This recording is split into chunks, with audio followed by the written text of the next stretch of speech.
Nash. Thank you very much, Mr Chair. That was good to hear the Minister clarify some of those, because they were very important issues that Mr Farfoy raised. Now we can sleep at night, or in tunnels if there's going to be an earthquake. Mr Chair, what I would like to talk about here is just raise a couple of issues around process and the expectations that the bill sets for local local government authorities. So if we look at 133AB, the meaning of an earthquake-prone building, it goes through what constitutes an earthquake-prone building. We've talked enough about this. But the interesting thing is whether a building or part of a building is earthquake-prone is determined by the territorial authority in whose district is situated. Now that makes sense on one level, because this is there's a lot of complexity here, and there is an immense amount of work to be done.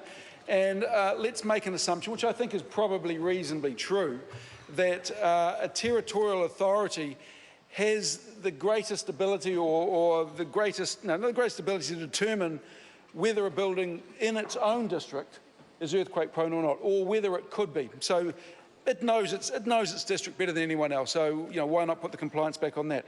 I do have a slight concern about this though, because I think that what this will do is load significant cost onto a council. And obviously they are not going to get compensated in any way, shape or form for this. They're going to need to employ a whole lot more people. That means the rates rise. Well, that's maybe the cost we have to pay for living in a civilised society in buildings that are safe for citizens to live in. But let me walk through the process on how this is going to work. So 133AF, this is identifying earthquake-prone buildings. So this is the responsibility of the territorial authority. First and foremost, Mr Speaker, the councils must, depending on whether they are in an area of high seismic area, medium or low, will depend upon whether the time frame, and it also depends on the priority of the buildings, for example.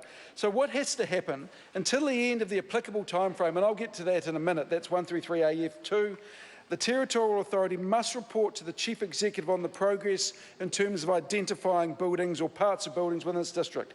So if the whole district is low seismic risk, then what has to happen is the territorial authority has to report to the CEO on progress every 3 years. Now, let's not get confused, progress on completing the task. It's just progress. If it's a medium seismic risk but no areas of high seismic risk, then every 2 years.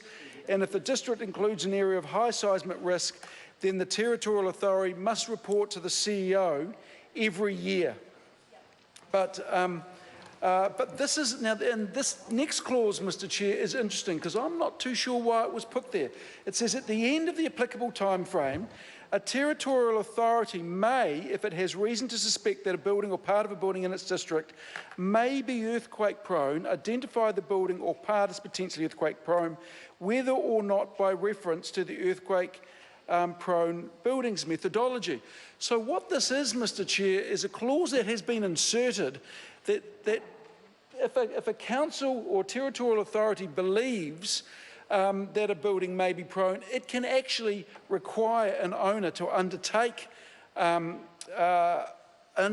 seismic test without going through the proper methodology. So what this could in effect do is impose a cost of, I don't know, $5,000, $10,000, $15,000, $20,000 on a building owner without going through the methodology set out in the Act, which I think, it's a little risky when we do this, because we have set down a methodology, but then we're saying, but if you don't like it or you have concerns, don't worry about the methodology, which is a little bit of a concern to me, Mr Chair. If I look at part 4 of this, the applicable time frame, so when I talked about within the applicable time frame, this is the period commencing on the day in which obviously it comes into being. So for each year of low seismic risk, the expiry is 15 years after the commencement date. It's a long time.